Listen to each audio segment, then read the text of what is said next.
আবারও বহুদিন পরে একটা পুরনো ব্লগ নিয়ে চলে এসেছি। এই ব্লগটা সেই নববর্ষের দিন করা, কিন্তু তারপরেই আমার এক্সাম শুরু হয়ে গেছিল, তাই তোমাদের সাথে আর শেয়ারই করা হয়ে উঠেছিল না। তাই ভাবলাম আজকে শেয়ার করি। তাহলে চলো শুরু করা যাক।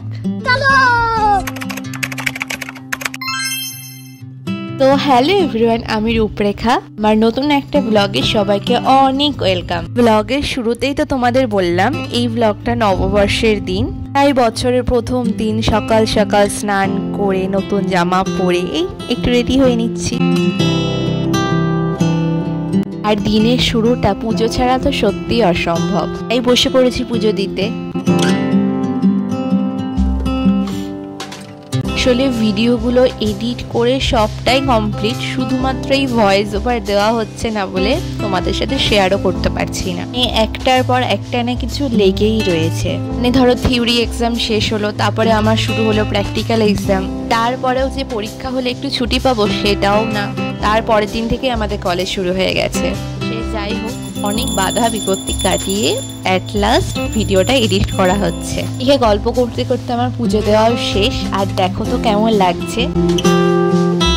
পুজো দেওয়া শেষ হয়ে এদিকে দেখছি মা বিছানায় নতুন চাদরও পেতে ফেলেছে। আর এইদিকে আমি দুটো বাচ্চাদের জামা নিয়ে কি করছি ভাবছো তো? এই দেখো, আমার বাড়িতে দুটোই কিউট পুতুল আছে, তাদের জন্যই আমি দুটো জামা কিনেছি। এদিকে বিছানাপত্র ভালো মতো গুছিয়ে নিয়ে এটাই হলো ফাইনাল লুক। পর চলে এসেছি সকালে খাবার খেতে, আর সকালে খাবারে ছিল ফুলকো ফুলকো লুচি, ফুলকপি আলুর তরকারি, আর তার সাথে মিষ্টি। এবার শুরু হয়ে গেছে এদিকে দুপুরের খাবারের প্রস্তুতি। শুধু নববর্ষের দিন মঙ্গলবার পড়েছিল, তাই আমাদের বাড়িতে সেদিন নিরামিষই হয়, তাই নিরামিষের মধ্যেও স্পেশাল আইটেম করেছিল মা। তোমরা জানিও তো নিরামিষের মধ্যে তোমাদের সব থেকে বেশি কোনটা খেতে ভালো লাগে? নববর্ষের ঠিক পরের সপ্তাহে ছিল আমার এক্সাম, তাই ওই আর কি একটু পড়াশোনা করছিলাম আর ছুটে ছুটে যাচ্ছিলাম রান্নাঘরে। আর আজকের মেন আইটেম তো তোমরা বুঝতেই পারছো। আর দেখো ছানার বড়াগুলো কি সুন্দরভাবে ফুলেছে। দুই দিকেই একদম রান্না বসে গিয়েছে, আর এইদিকে আমি একটু ক্যাপসিকাম দিয়ে দিলাম, মানে ফ্রাইড রাইসের জন্য ভেজে নিচ্ছে মা সবকিছু। সবজির সাথে সাথে মা ভাতটাও দিয়ে দিয়েছে। না আরো ভাত আছে, মা একে একে সবকিছু দিচ্ছে। এই চিনি আর এই স্পেশাল মশলাটা, যেটা ফ্রাইড রাইসের টেস্টটা জাস্ট অসাম করে দেয়।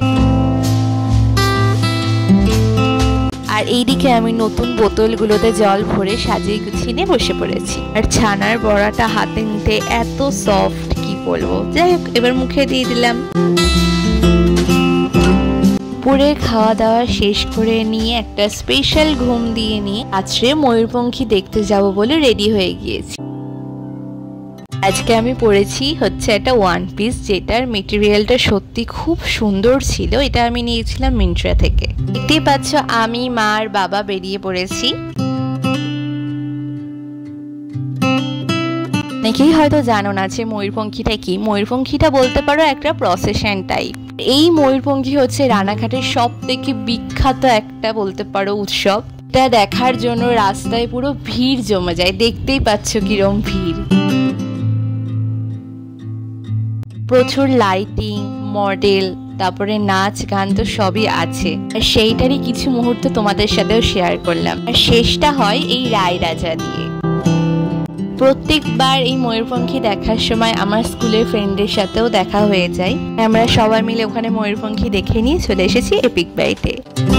এই স্পেশাল আইসক্রিমটা দিয়েই সেদিনকার ব্লগটা শেষ করলাম। এই ছিল আমার নববর্ষ স্পেশাল ব্লগ।